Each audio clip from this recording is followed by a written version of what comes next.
Élève Williams qui rentre justement dans ce conseil de classe, c'est l'élève Williams et Fatim, déçoit.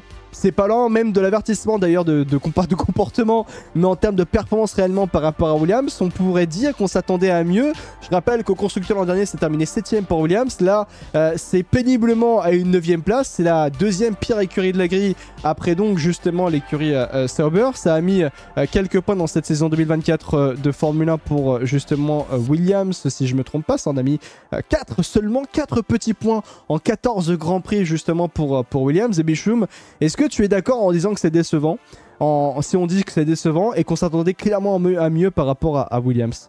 En fait, si on fait une comparaison stricto sensu avec la saison dernière, à la même période, oui, c'est sûr que c'est décevant. Maintenant, il y a aussi des choses qui rentrent en compte, c'est que il y a quand même un resserrement global, que ce soit devant, mais aussi comme derrière. Donc, ce qui fait que forcément, les points du top 10 sont beaucoup plus difficiles, à aller chercher. Donc forcément les points, il y en a moins, et si t'as moins de points, forcément t'es moins bien classé. Donc c'est pas non plus forcément un avertissement, en fait c'est juste dommage qu'ils aient pas réussi à avoir un petit step en plus sur cette saison pour garder à peu près le même rythme de points qu'ils avaient l'année dernière. Maintenant, je suis pas non plus ultra déçu ou genre c'est une catastrophe pour Williams ou quoi que ce soit, c'est juste un petit... Voilà, c'est un cran d'arrêt en fait dans le projet en tout cas qui est mis en place pour Williams. Et voilà, c'est 4 points, certes c'est très faible, mais en même temps il y a tellement de prétendants pour le top 10 que Williams n'est pas performant à toutes les courses, donc c'est sûr que ça devient plus compliqué de marquer des points.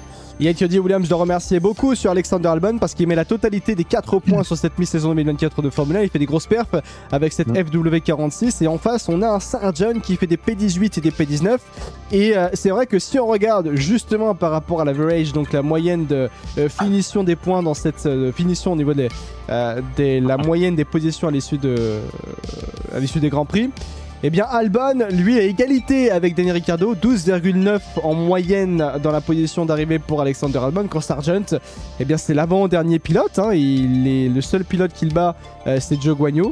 17ème en moyenne Logan Sargent quand il ne se crache pas aussi également, il fait beaucoup d'accidents et ça peut en pâtir réellement sur la performance de l'écurie cette saison.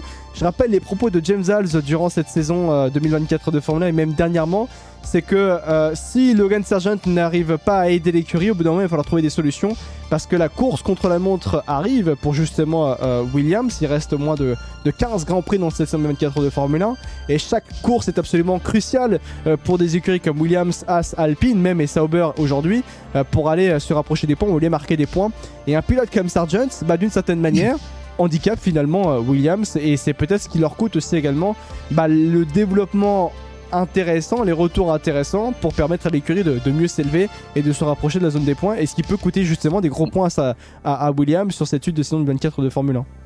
Bien sûr, ça freine effectivement cette dynamique dans la saison. Je crois que Sargent est 2ème derrière Perez, je crois, au classement des dégâts cette saison. Oui, c'est vrai. Donc c'est sûr que bon, quand t'es une écurie comme Red Bull, bon, tu peux toujours t'en sortir, on sait très bien pourquoi. Quand t'es Williams, t'as beau avoir les meilleurs pilotes que tu veux, forcément tu vas avoir un frein dans le développement et dans les options que tu voulais prendre. Forcément, tu revois un petit peu ton budget, donc c'est un peu plus compliqué. Et en fait, c'est juste qu'on est sur un copier-coller un petit peu de la saison dernière, en fait, envers la performance des deux pilotes. On a un Albon qui va réussir à aller te chercher quelques petits points. Et puis on a Sargent derrière qui continue à être encore une fois la ramasse, tout simplement. Sauf que là, ça devient plus problématique parce que comme tu en parlais juste avant, il y a la convergence du fait qu'il y a il y a un resserrement des performances.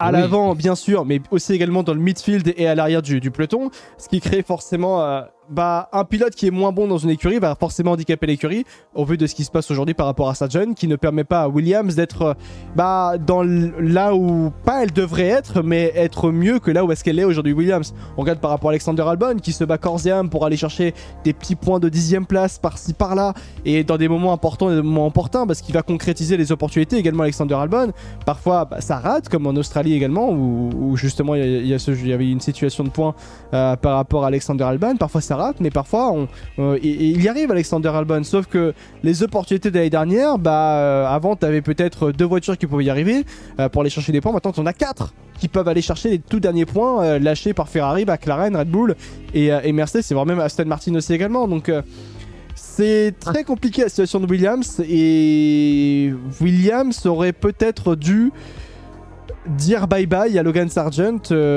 au moment à l'issue du Grand Prix de Belgique, parce que peut-être qu'un pilote plus expérimenté pourrait aider Williams dans cette deuxième partie de saison. Après, oui, ça de toute façon on s'attendait. La saison dernière de Sargent n'était pas folle, voilà, il marque ses points en fin de saison qui vont être entre guillemets le sauve pour cette année. On s'attendait clairement, on s'attendait en tout cas à du mieux de la part de Sargent, et en fait ce qui n'est pas le cas. Son seul rayon de soleil cette saison, c'est la Grande-Bretagne. Ouais. Voilà, c'est sa course en Grande-Bretagne. Tout le reste, forcément, c'est néant. Maintenant, à voir forcément avec une arrivée d'un autre pilote, soit en cours de saison ou avec Sainz l'année prochaine, ce que ça pourra apporter à cette équipe.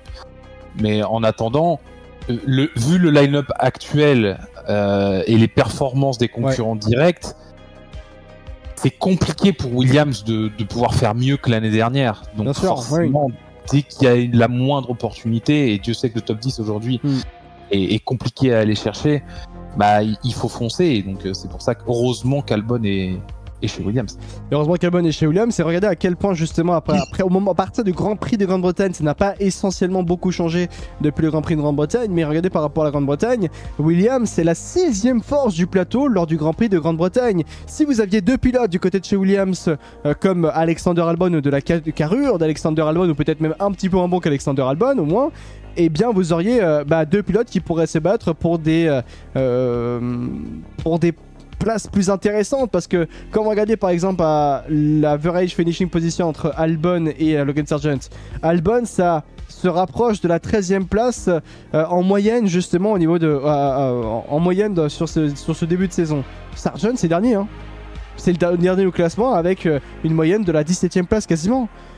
Voilà la situation, c'est qu'aujourd'hui Williams ne peut pas espérer plus, du moins par rapport à aujourd'hui, parce que chaque line-up de pilotes est intéressant, à l'exception de celui de Sauber, parce que on enlève c'est Bottas qui est réellement très bon chez Sauber, mais Sauber de toute façon est beaucoup trop loin de toute façon en termes de performance. Et d'ailleurs quand tu regardes du côté de Chias, t'as quand même Magnussen, Hülkenberg, c'est pas dégueulasse en termes de line-up, Gasly, Ocon c'est très fort comme terme de line-up, Tsunoda, Ricciardo c'est excellentissime en termes de line-up, il faut le dire ainsi. Donc Williams, il se retrouve avec un Sargent qui handicape réellement Williams dans sa globalité, et Williams ne peut pas espérer plus, surtout quand tu regardes justement les moyennes de position à l'arrivée. Donc ouais, à voir comment les choses vont, mais surtout par rapport à Alexander Albon.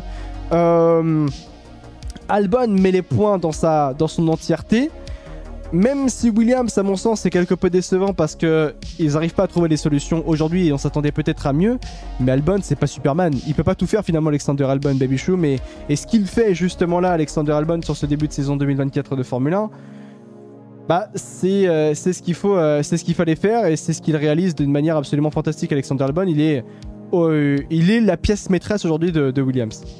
C'est un peu le sauveur un petit peu de ce projet Williams. Même voilà, si la voiture va pas non plus être performante, il va quand même réussir quelques petits coups d'éclat. Donc heureusement qu'aujourd'hui que Williams a Alexander Albon pour justement en fait marquer le peu de points qu'il y a, parce que dans ce genre d'écurie, que tu sois P9 ou P10, il y a quand même une différence. Ouais. Et une grande différence financière. Donc forcément, le fait de finir P9 au lieu de P10, déjà pour Williams c'est bien. Et ils sont pas si largués non plus que ça par rapport à ceux qui sont juste devant eux. Donc il y a encore match, la saison est encore longue. Il faudra voir un petit peu comment que ça se passe en seconde partie de saison. Mais quand tu vois le bilan de la première, c'est difficile en tout cas pour Albon de pouvoir mieux faire. Ouais. Tout simplement, encore une fois, après dans des écuries comme celle-ci, évidemment, tu vas avoir des ratés stratégiques, tu vas avoir des couacs au stand ou ce genre de choses. Mais là-dessus, on peut pas non plus trop en vouloir à Albon. Il se fait plus discret justement par la convergence de performances qu'il y a aussi autour de lui et des concurrents. Oui, bien sûr. Forcément que la saison dernière, quand il faisait des 8e, 7e places, voire même dans le top 10, en fait, on le voyait parce que il n'y avait pas grand monde autour de lui quand il performait. Aujourd'hui, quand il va marquer des points, tu vas avoir RB autour, tu vas avoir Alpine autour, tu vas avoir As autour, tu vas avoir Aston sur ces derniers temps. Donc c'est pour ça que c'est moins transcendant en fait comparé à l'année dernière, mais ça reste aussi important en fait. Ouais. Et si Albon mettrait une pilule à Sainz l'année prochaine, ce sera dur moralement pour Sainz, surtout qu'Albon est bien en place du côté de chez Williams. C'est vrai que l'année prochaine, eh bien Williams aura un line-up Albon-Sainz, un line-up extrêmement alléchant, digne de top team aussi également. Et ça va être intéressant de voir ça. Mais si on se concentre forcément sur cette semaine 4 de Formule 1, et réellement la Williams a réussi à enrôler tout de même un Carlos Sainz, alors que l'écurie est l'une des pires de la grille à l'heure actuelle. Et c'est ça qui est impressionnant et intéressant de noter, bien sûr. Les notes justement de l'écurie. Alors sur 10, quelle note on met à l'écurie Williams dans sa globalité, et quelle note on met à Alexander Albon, et quelle note on met bien sûr à Logan Sargent sur 10. Je le rappelle, le chat, comme toujours. Quelle note on met dans un premier temps, tiens, à Jean-Logan Sargent sur 10. Le chat, ça met un 2 sur 10 pour Logan Sargent. Ça met un 2, un 1 carrément pour OJ pour Logan Sargent. Je rappelle, c'est sur 10. 2 sur 10, 2, 0, 2. Bah, vous êtes dur hein, quand même. Hein. 3, nous dit Jérém dans le chat. Babychoum, ta note par rapport à Logan Sargent sur 10. Moi, c'est 2. Bah je veux pas plus de suspense, moi aussi c'est 2. Oui, il y a pas je mettrais pas un 0 parce que 0 ça veut dire qu'il n'arrive pas à démarrer la voiture. Voilà, pour être honnête. Ouais, tu vois, pour moi je peux pas mettre 3 ou 4 parce que justement il a fait une bonne course à Silverstone. Non. Oui. Là tu joues sur 14 Grands Prix. Non, la globalité n'est pas là, la performance globale n'est pas bonne. Il montre justement, et c'est factuel, que, et même James Valls l'a vu et Williams l'a vu dans sa globalité. Voilà, il ne montre pas assez pour pouvoir rester en Formule 1. Voilà, c'est tout. Non, mais c'est ça. Il ne montre pas assez. Et donc, de ce fait-là, la note de 2, bon, c'est ainsi. Et ça y va par rapport à Logan Sargent.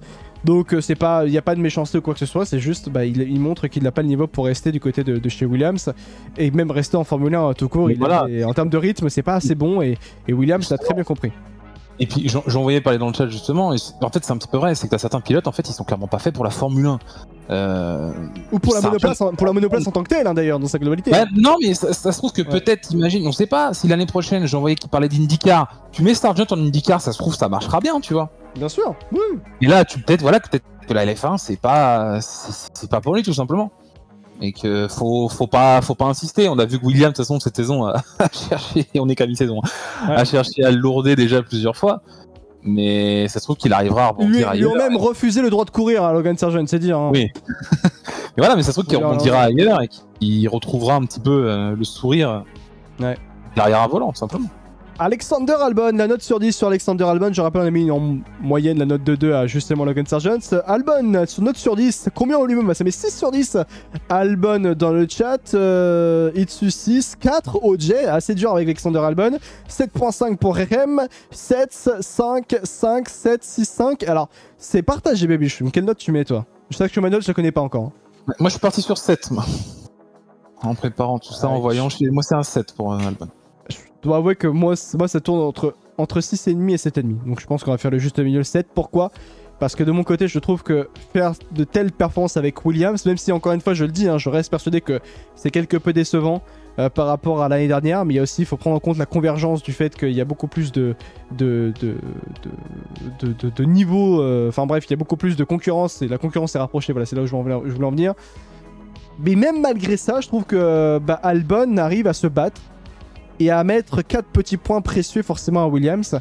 Et c'est pour ça que la note de 7 avec ce qu'il produit, je trouve que c'est assez raisonnable, Bichon. Bah oui. Oui, ça m'étonne pas en fait. C'est pas lui tirer les fleurs non plus ou quoi que ce soit. C'est juste, oui. Rapporte des points déjà ultra importants pour une écurie comme Williams. Donc pour moi, 7, c'est la note qu'il mérite. Et bien sûr, James Valls, Williams dans sa globalité. Quelle note à l'élève Williams avec parents d'élève Williams? Donc sur 10. C'est plutôt bon courage pour la note en vrai.